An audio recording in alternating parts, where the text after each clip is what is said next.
I live in Lagos. I'm a British nonna living in the UK. I live in Surabaya, but I'm originally from Jakarta. Medellin, Colombia. I'm from London and I'm living alone.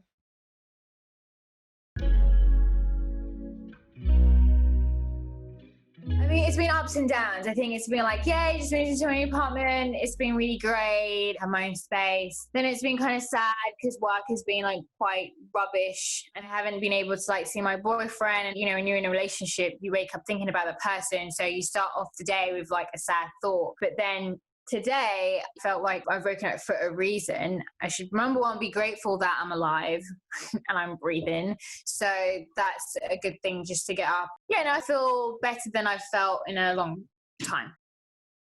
I just felt like from early on that I needed to face this alone, that I wanted to be settled. And I think going back home would be unsettling, you know, going back and forth with having my girlfriend here and then leave would be unsettling.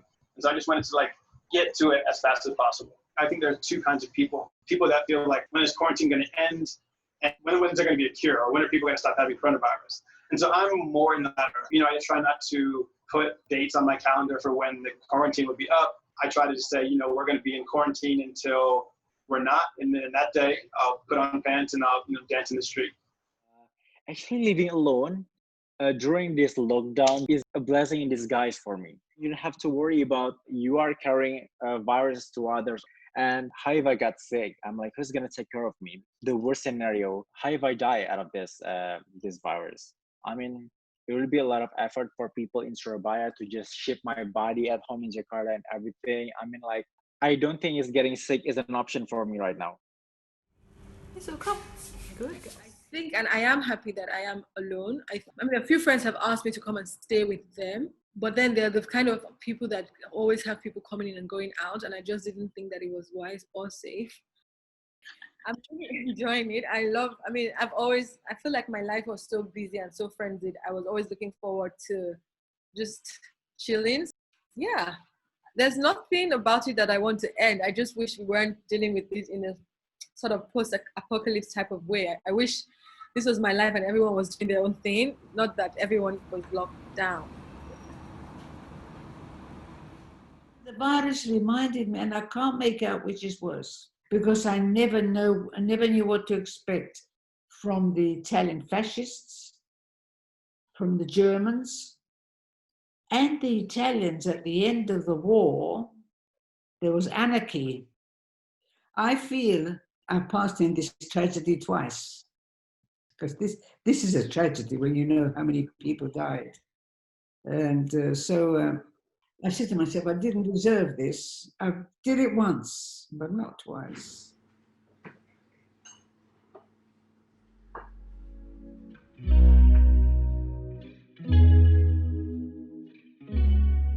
I'm not looking down at anyone. I'm not saying anything that way, but I personally cannot sit in my pajamas all day because I'm in the mindset of, well, you're not ready to go. You're not ready to do anything. Someone said this to me, like, the first thing that you should do in the morning is lay your bed, because at least at the end of the day, even if you haven't achieved anything, at least you've come back to a laid bed and it's some sort of like, okay, we can start again tomorrow.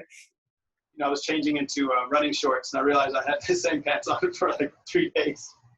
But I'll be honest, I have like stopped judging myself as much, you know, with that. And as far as my general appearance, at the beginning of quarantine, I shaved my beard off and left a mustache.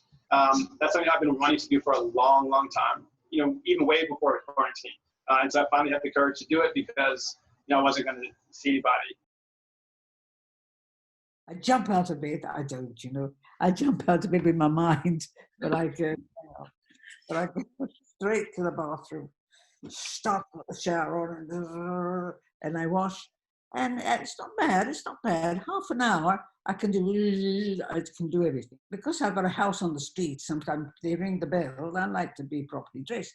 Then I feel as if I'm going places if I dress. I was in the supermarket the other day and I was feeling like rubbish. It's like one of the bad days, but I put on my eyeshadow, like this really bright gold extra kind of eyeshadow. The cashier was like, oh, I really love your eye makeup. It's really nice. Like literally made my day. Not the fact that I was getting a compliment, but it was the fact that it was an interaction with another human being that wasn't like, this is $4.99, do you need a bag? It wasn't that type of language that I've been hearing for the past 6 weeks, but it was actually like a general comment that you would make to a human being, and you don't understand. That made me feel like so happy. Private chatting her on the Zoom that, oh, happy birthday, how was it? And I was like, oh, she's like, what am I doing for my birthday? And I was like, oh, I'm gonna get some flowers and some cake. She's like, don't get flowers, you can get COVID from flowers. I was like, oh gosh. She's like, yes, because if the florist is contaminated, you can't disinfect the flowers. The plan is that they're going to come down in separate occasions to bring me my presents. I'm having presents because I say no present, but I'm having presents. So anyway, and then at 7 o'clock in the evening, they all come in to drink to my health.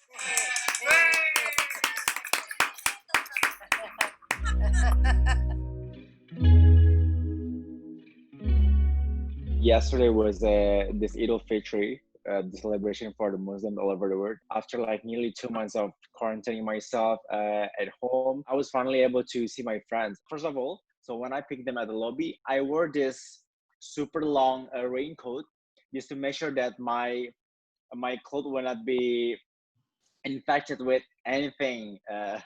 And then I picked them up at the lobby, or when they enter the apartment, I already called my friend like, hey, can you just put the disinfectant standby? So whenever they enter the room, we just have to spray with with a disinfectant. Yeah, we always tell them to just wash your feet, your hand, and you have to change your clothes.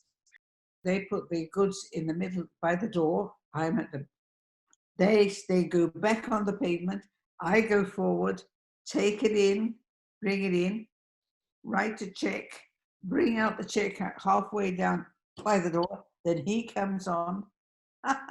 it's okay. You think I've got the plague myself, or get £20? So I say, I've got a £20. Give me straight away the change in the bag, so I get the goods with the change, and it goes in the water, money, everything. This letter I had to read it. So before I put it in the water, then I let it drain, and when it's dry, I read it. At least legible.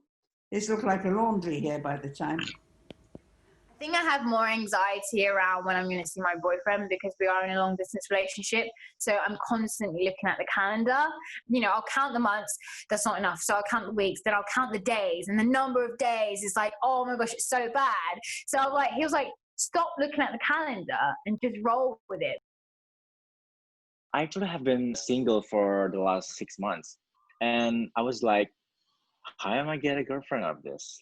I was actually close with someone that I knew from Tinder, but it didn't even work out because I just cannot meet them.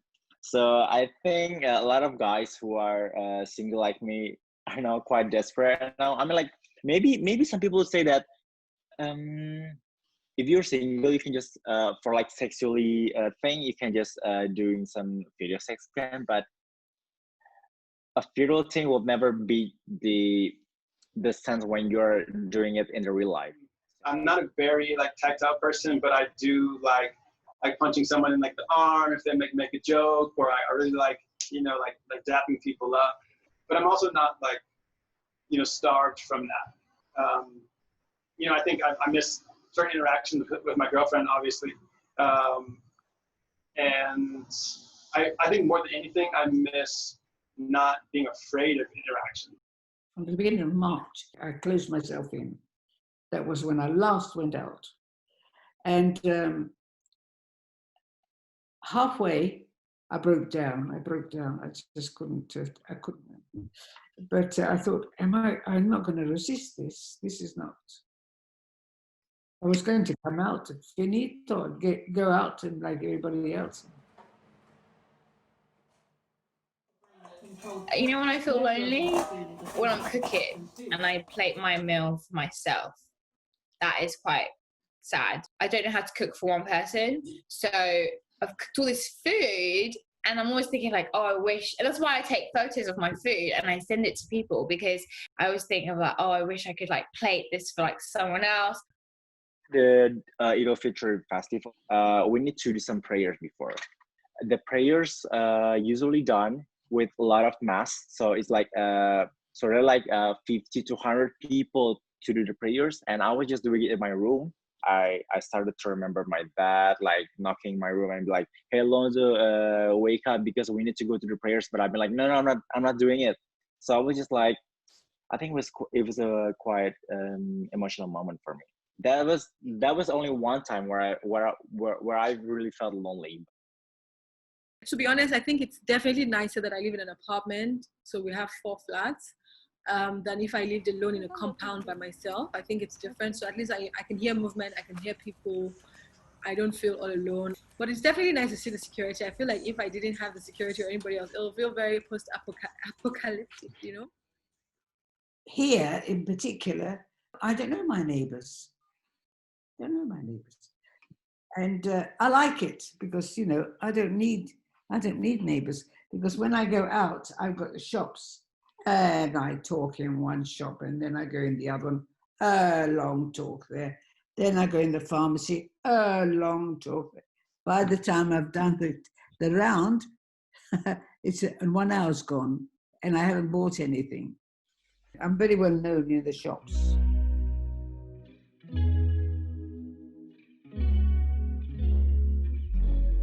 Maybe I am more of a person who can be on their own. But yesterday, I really wanted to go to a party. Like, I just wanted to go out, go to meet my friends, have some pre-drinks, and then we go to the party, and then we have the party. Maybe someone cries at the party. Maybe then we dance loads. We go back to someone's house after to have another post-party thing, and then go home in the morning. That's what I want. I just want it so bad. I wanted that so bad, but then you wake up the next day and then you just get on with it.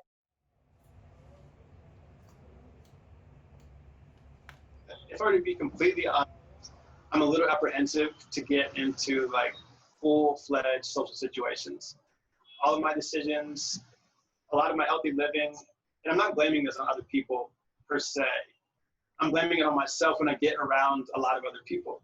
I'm looking forward to like seeing people, and I'm looking forward to hugging, if that's ever a thing again. But I'm not really looking forward to just having to like have small talk.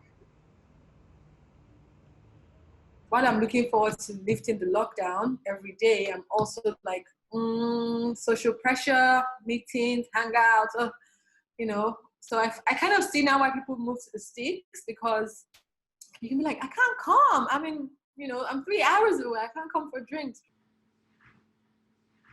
I don't know what I'm foreseeing. I mean, I've got my classes, my art classes. Will they still be there? But I don't know, what will it be after? Will we be nicer people amongst ourselves, or will it be nastier? This is what I'd like to know. I hope we'll be nicer, because we've been all frightened together when everybody's been helpful,